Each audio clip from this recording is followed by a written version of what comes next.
तआला ने कहा कि या अय्युहल्लज़ीना आमनू तूबू इलल्लाह, ऐ ईमान वालों तूबू इलल्लाह, तुम अल्लाह की तरफ तौबा करो।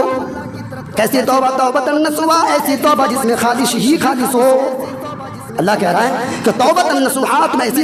हम जरा सोचे कि हम क्या कर रहे हैं मेरे भाई भाई। अल्लाह से तौबा करें और रब की तरफ रुजू कर ले और आए और हम इबादत करें। अल्लाह तबारक व तआला ने कहा कि या अय्युहल्लज़ीना आमनू तूबू इलल्लाह, ऐ ईमान वालों तूबू इलल्लाह, तुम अल्लाह की तरफ तौबा करो।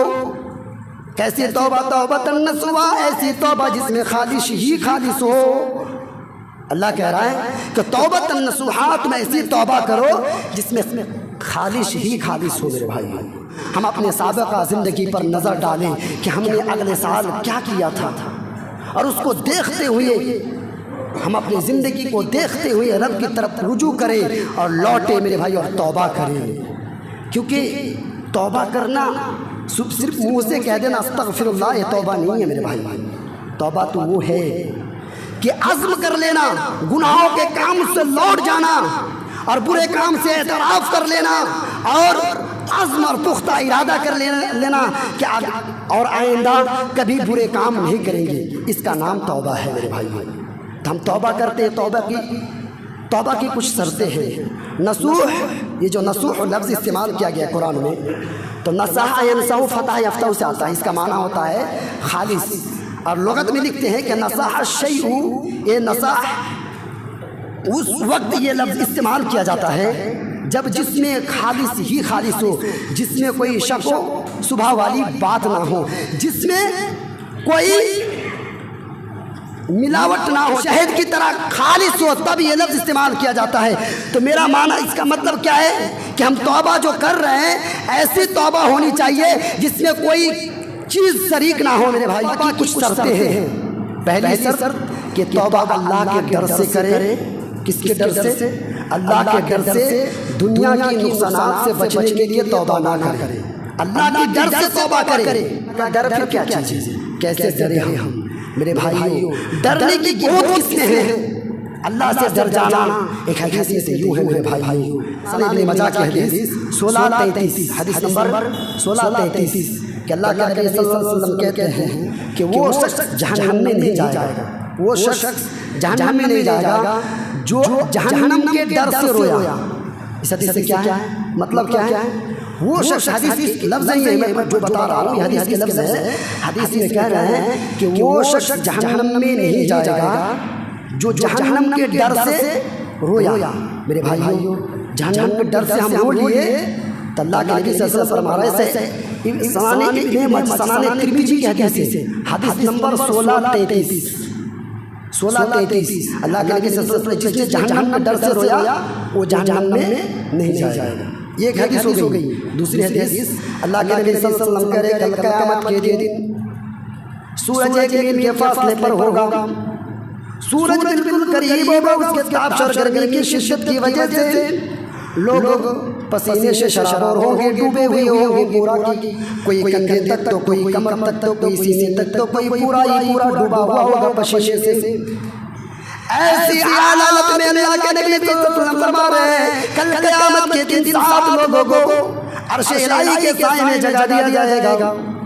जरा सोचिए हम आज सूरज अल्लाह तबारक व तआला ने लाखों मील के फासले पर लटका दिया, फिर भी आज हम उसकी ताप और गर्मी की शिद्दत को बर्दाश्त नहीं कर पा रहे हैं मेरे भाइयों। हम घर के अंदर अगर ताप और गर्मी तेज होती है तो हम घर के अंदर घुस जाते हैं मेरे भाइयों। कल क़यामत के दिन अर्श इलाही के अलावा कोई साया नहीं होगा तो हम कहाँ छिपेंगे?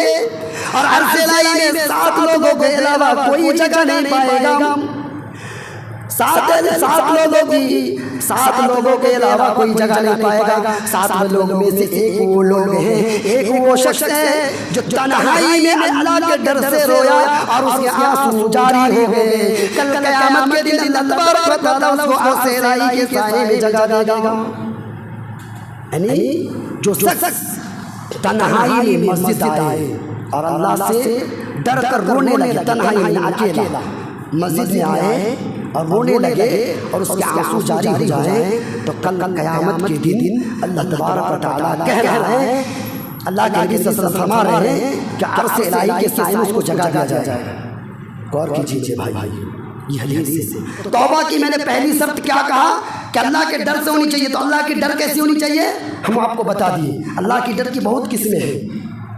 अल्लाह से डर जाना, रोना, हदीस सुनाए, दो हदीस सुनाए हमने। तो मेरे भाई अल्लाह से डर कर तौबा करे, दुनिया की नुकसानात से बचने के लिए नहीं। ये एक हो गई। दूसरी शर्त तौबा की ये है कि गुनाह की काम को छोड़ दे और फ़ौरन छोड़ दे। गुनाह की काम को तो छोड़ेंगे लेकिन फ़ौरन छोड़े। हदीस में है कि अनस रज़ियल्लाहु अन्हु क़ाल क़ाल रसूलुल्लाह सल्लल्लाहु अलैहि वसल्लम कुल्लु बनी आदम ख़त्ताऊन व खैरुल ख़त्ताईन अत-तव्वाबून, अख़रजहु तिर्मिज़ी। बनी आदम खताकार है, गुनाह करेगा। बनी आदम, अल्लाह के नबी कह रहे हैं कि बनी आदम यानी हम और आप गुनहगार हैं, हम और आप गुनाह करेंगे। तो अल्लाह के नबी सल्लल्लाहु अलैहि वसल्लम ने कहा कि खैरुल खत्ताईन अत-तव्वाबून, वो सबसे ज़्यादा बेहतर है खता करने वालों में से, गुनाह करने वालों में से जो तौबा करे। तो मेरे भाइयों गुनाह किए थे अब छोड़ दीजिए फ़ौरन और अल्लाह की इबादत में मसरूफ़ हो जाएं, तौबा कर ले मेरे भाइयों। तो तौबा की दूसरी शर्त होगी। तीसरी शर्त ये आज़्म कर ले कि दोबारा और नहीं करेंगे, तब आपकी तौबा कबूल होगी, नहीं तो तौबा कबूल नहीं की जाएगी मेरे भाइयों। तौबा की तीसरी शर्त क्या है कि आज़्म कर ले, पुख्ता इरादा कर ले कि दोबारा ये गलती नहीं करेंगे। तो तौबा की तीसरी शर्त होगी। चौथी शर्त हुकूकुल इबाद। हुकूकुल इबाद, इबादत की भी दो किस्में हैं। इबादत की दो किस्में हैं, हुकूकुल्लाह और हुकूकुल इबाद। हुकूकुल्लाह में सबसे ज़्यादा जिस चीज़ को तरजीह दी गई है वो नमाज है, और हुकूकुल इबाद में सबसे ज़्यादा जिस चीज़ को तरजीह दी गई है वो वालिदैन के साथ एहसान सलूक है। आज हम वालिदैन के साथ नाफरमानियाँ करते हैं मेरे भाइयों। वालिदैन के साथ अच्छा सलूक करें मेरे भाइयों। मेरा मौजू ये नहीं है, तो आगे चलिए। तो क्या बताएं कि तौबा की चौथी शर्त भी बता दिए। तो तौबा की पहली शर्त कि अल्लाह से डर कर तौबा करे। दूसरी शर्त कि गुनाह के काम छोड़ दे और फ़ौरन छोड़ दे, ये हो गई दूसरी। तीसरी कि आज़्म कर ले, पुख्ता इरादा कर ले कि दोबारा बुराई नहीं करे।